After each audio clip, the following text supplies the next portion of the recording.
Takže já vás zdravím.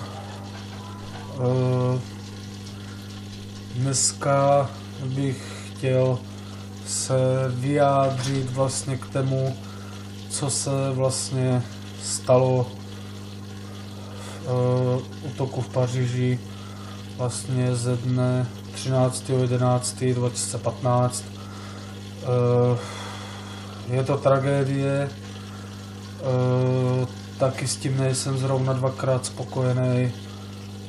Z tého důvodu, i když možná vím, že se to nedostane přímo k těm lidem, ale i tak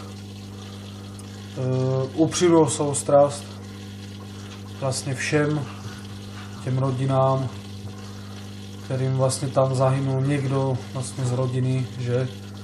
Protože je to prostě taková věc, která se nestává každý den, ale bohužel začínám mít takové obavy, že dřív nebo později tady takovéhle situace budou bohužel pravidelné. Tím pádem prostě se mi nelíbí a i nad tím tady ta věc, že jakmile se něco takového vždycky stane, tak až potom se vždycky něco začne řešit. Až potom teprve, jo, teďka to byl ten útok v té Paříži, jo, co se stal, tak až teprve se rozjíždí v novinách, prostě, že tam jsou hlídky, tam politici melou o pičovinách, že hlídajou, vole, a takový kundy, vole. Proč to nehlídali hned od začátku? Ví, vole, že se něco takového může stát. A dřív nebo později si myslím, že se tohle bude šířit po celé zemi. A věřte mi, že to tak jednou bude. Z tého důvodu prostě, ačkoliv říkám, nevím prostě, jak už dál to mám říct, jo.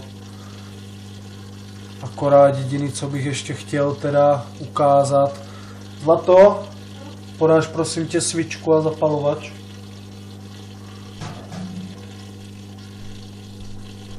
Jo.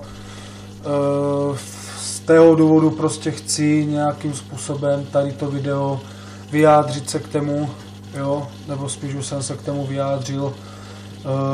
Strašná tragédie, mrzí mě to a i když bych si to přál, tak doufám, že tady ta tragédie bude taky poslední, i když já sám osobně si myslím, že nebude, ale to je vedlejší. Takže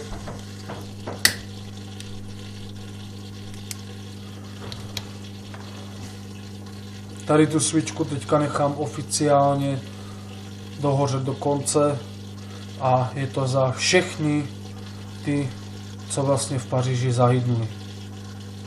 Upřímnou soustrast všem.